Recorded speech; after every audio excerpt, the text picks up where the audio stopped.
Alright, this is at least a Category 1 hurricane. Hurricane Earl doing its dirty work.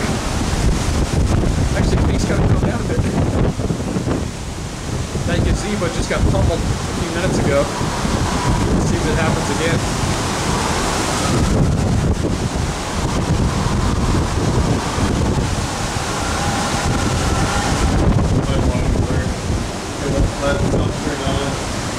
Because of the condensation?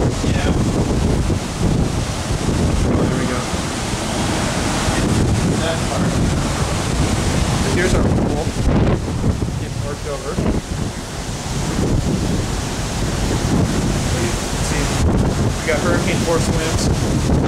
That's over there. You can really see it over there by the Sunset Grill area.